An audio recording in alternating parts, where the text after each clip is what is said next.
د بېنظیر روپۍ چې کومو کسانو ته میلاویږي نو د هغو کارډونه بلاک کېدی هم شي او د ځینې کسانو کارډونه چې دي بلاک شوي دي.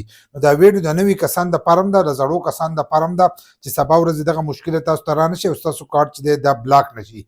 ځکه د ځینې کسانو کارډ بلاک شوی دی او هغو تر اوسه پورې کوشش نه دی کړی، نو دوباره هغه د دې پروګرام دپاره نه دی ایل شوي. په دې کې ځینې کسان چې دي هغه ایل شوي دي، هغو ته په راتلونکي قسط کې چې دی روپۍ به میلاویږي. نو په دې ویډیو کې له مکمل معلومات در کوم د ویډیو معلوماتي او د غریبانو دپاره. تاسو ویډیو رالې دا مخکې شیر کوئ چې نورو کسانو ته رسي.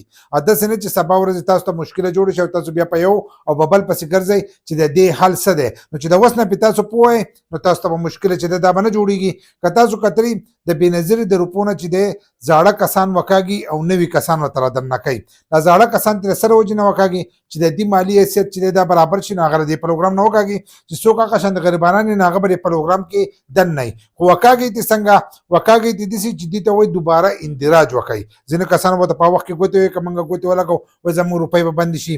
نو ډېرو کسانو چې دی هغه اندراج نه و کړی، نو د هغې د وجې نه د هغو روپۍ بندې. ځینې کسانو رجسټریشن کړی د هغو مالي حیثیت برابر شوی نو هغه د دې پروګرام نه چې دي وتلو. نو په دې کې اوس نوي کسان چې دي هغه هم یو ځای شوي دي او ځینې دي زاړه کسان دي چې د هغو کارډونه بلاک شوي دي خو هغو کوشش نه دی کړی. کوشش څنګه نه دی کړی چې هغو ته میسج راغلی چې تاسو دوباره اندراج وکړئ. دوباره اندراج وکړئ نو دوی دغه اندراج نه دی کړی، وایي زموږ روپۍ به بنده شي. نو د هغو د دغه د وجې نه چې دی روپۍ بنده شوي چې دوباره اندراج دې کړی نو ستاسو روپۍ چې دي دا به ازادې شوي. نو اوس لاړ شئ چې کله دغه رجسټریشن کولاو شي نو تاسو دوباره اندراج وکړئ. لکه دوباره رجسټریشن وکړئ نو ستاسو روپۍ چې دی دا کولاویدی شي. خو که تاسو دوباره اندراج کړئ، رجسټریشن یې وکړئ او بیا ستاسو روپۍ بندې شي، نو بیا به تاسو 2 کاله چې دی دا به صبر کوئ. او کله چې تاسو خپل سټیټس ګورئ نو په هغې کې به تاسو لا تاریخ چې دی دا به هم درکړئ چې په فلاني تاریخ باندې چې دی تاسو راشئ نو ستاسو دوباره اندراج چې دی دا به کېږي. په دې کې ځینې نوي کسان دي چې په اولنۍ پیره هغو روپۍ راغستي، اوس په راتلونکي قسط کې چې دی هغو ته هم په اولنۍ پیره باندې چې دی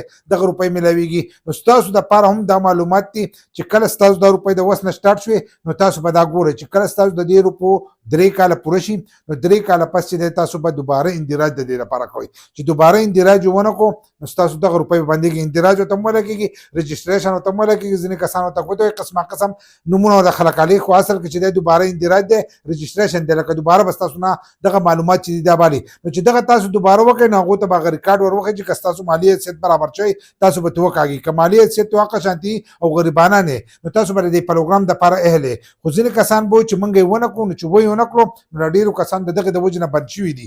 بند شوي دي نو تاسو بیا دوباره اندراج کوئ نو د هغې نه وروسته به کتلی کېږي. نو کومو کسانو چې اندراج نه دی کړی، 3 کاله د هغو پوره شوي او روپۍ بندې شوي نو لاړ شئ او خپل اندراج وکړئ، تاسو ته به دغه روپۍ چې دي دا میلاویږي. او ځینې کسانو کړی دی د هغې نه وروسته چې روپۍ بندې شوي دي او دوباره اندراج کړی دی نو د هغو روپۍ چې دي هغه دوباره سټارټ شوي دي او په دې قسط کې به هم هغو ته دغه روپۍ چې دي دا به ورته میلاویږي. نو تاسو هم کوشش وکړئ چې خپل رجسټریشن دوباره وکړئ.